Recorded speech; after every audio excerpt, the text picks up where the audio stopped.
Washington mornings on the Mall. 105.9 FM. And AM 630. WMAL. 7:07 on WMAL. Good Friday morning to you. Brian Neiman, Brian Wilson here in Washington, D.C. We're headed down to Tampa in just a couple of days.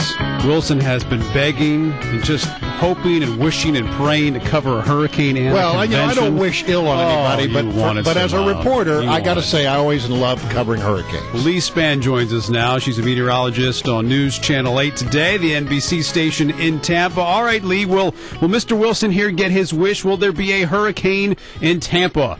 Well, he kind of gets both of his wishes because there should be some impact, but it won't be. He won't be wishing a hurricane on us because what the forecast that came out this morning at 5 o'clock from the Hurricane Center thankfully keeps the storm relatively weak even in the Caribbean as it continues to interact with those land masses like Hispaniola and Cuba. So when it enters the Gulf of Mexico, it is still relatively weak, which that's the way we like it. The weaker, the better.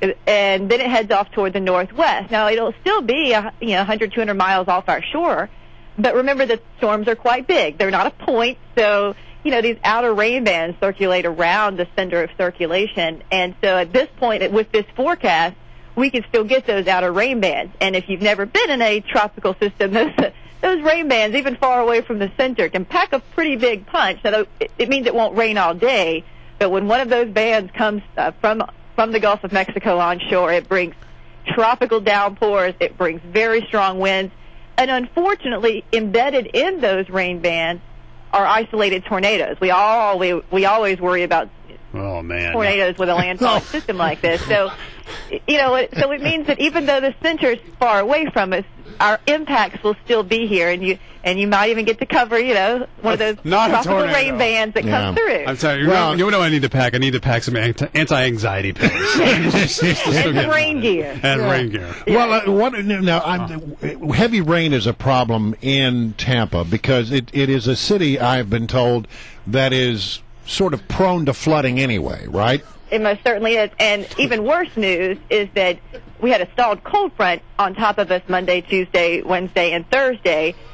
So we had a lot of rain, multiple inches of rain for several days. And so the ground is already very saturated. There's still puddles left everywhere.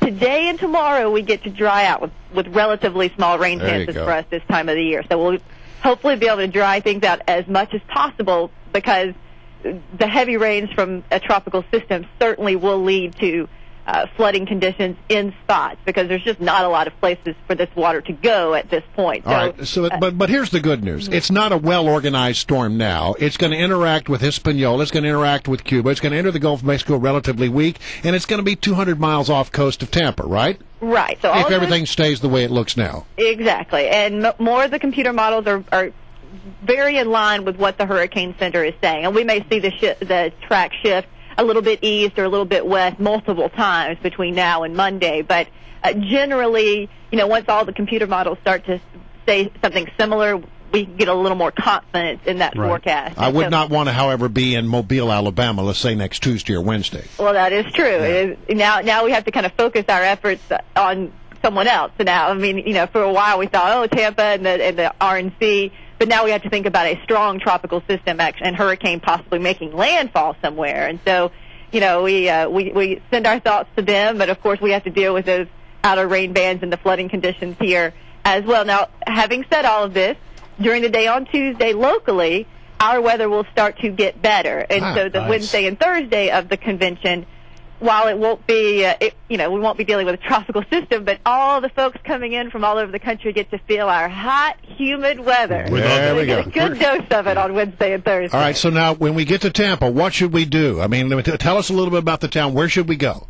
Oh, there's so many things to do. Obviously, around the convention center, there's lots to do. There's Channelside, which is an area that is sort of developed, and there's restaurants and there's movie theaters, and that's a fun place. And you can take the trolley, the streetcar, from Channelside into Ybor City. And Ybor City is a fantastic look at the history of Tampa and the fact that how it was settled with the Cuban influence as well as the Italian influence. And A lot of cigar rolling you can see right on the street, assuming it's not raining. They'll be inside then, but people actually rolling cigars right there for you in Ybor City. Right. Downtown is obviously cool. There's there's lots of restaurants and fun things to do in the downtown area, and then there's an area called we call it South Howard. It's on Howard Avenue, and there's it's a whole long street of bars and wonderful restaurants. Pub crawl. I like that. Yeah. Soho, and a lot of things, South Howard. You have to eat a Cuban sandwich somewhere. Now, you can pretty much get it anywhere because everybody puts their own out there and thinks theirs is the best. Right. But make sure to have a Cuban sandwich. It's our signature item. There you go. All right, I'm in. Is the town excited for this convention? Very excited, and we've all been preparing. Right. Preparing is a good word for it. Because some people are leaving town because it's going to make getting into our work. Oh, is that right?